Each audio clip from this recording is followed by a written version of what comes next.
through a doctoral degree in any subject whatsoever, and it's free.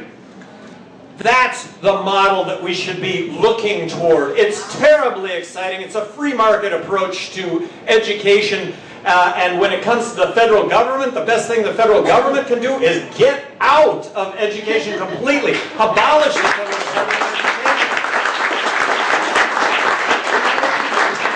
Why abolish the Federal Department of Education? They give 11 cents out of every school dollar that every state spends, but that 11 cents comes with 16 cents worth of strings attached. So it actually costs states to take federal money. Healthcare. Free market approach to healthcare. Let's reject the insurance model completely. Look. In a free market approach to healthcare, all of us would have healthcare insurance to cover ourselves for catastrophic injury and illness. And then we would pay as you go in a system that was genuinely free market, genuinely competitive. The government could engage in blowing the lid off of supply. When this whole thing started on the healthcare debate, I had envisioned gallbladders are us. Healthcare clinics that would specialize in gallbladder surgery at thousands of dollars as opposed to tens of thousands of dollars. This can happen all the way across the board if we would just open healthcare up to genuine free market. Marriage equality. I think that marriage equality is constitutionally guaranteed. I think it's on par with civil rights of the 60s. And look, if we wouldn't have passed the Civil Rights Bill of the 60s, would there still be discrimination, segregation in the South today? I think there probably would be. It's the right thing to do. So constitutionally guaranteed. Immigration. The notion of building a fence across the border is the craziest thing that I have ever heard of in my entire life. We build a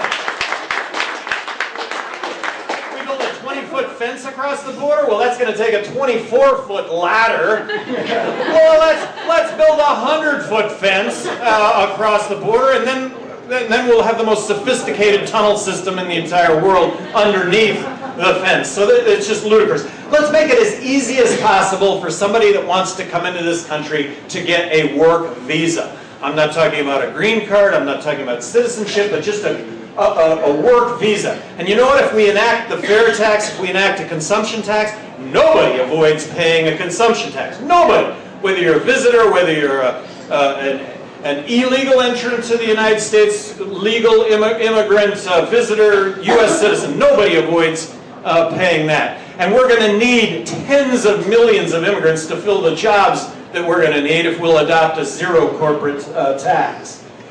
Abortion. Is there a more contentious issue out there when it comes to when it comes to life than abortion? And I will just.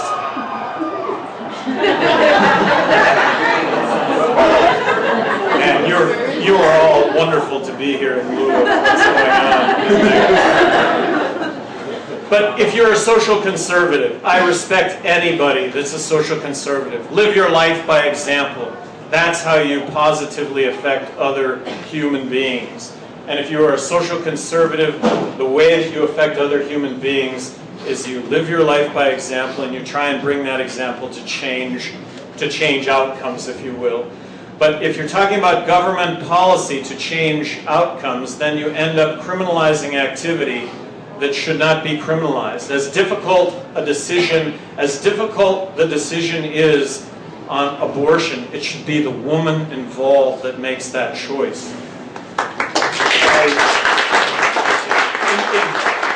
Environmental Protection Agency, just an example of what is the fundamental role of government to protect us against individuals, groups, corporations, foreign governments that would do us harm.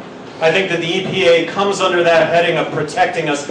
Based on my experience as governor of New Mexico, there are polluters out there, genuine polluters. And I realize there's an argument that as an individual you can sue those polluters and bring to bear justice, but I'll tell you what, it's really hard to sue unlimited deep pockets. In this case, the government does do that, and I base that on my experience as governor of New Mexico, where there were genuine polluters that, but for government, they would have continued to pollute as they had done for decades prior to me and weren't touched because of politics.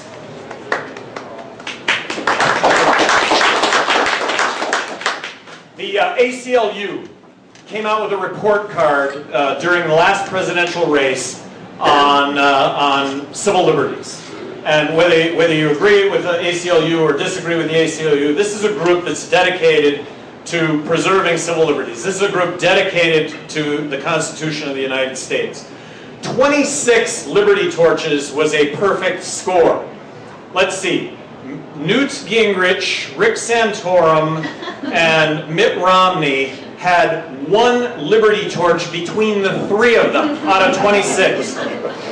In third place was Barack Obama with 16 liberty torches. In second place was Ron Paul.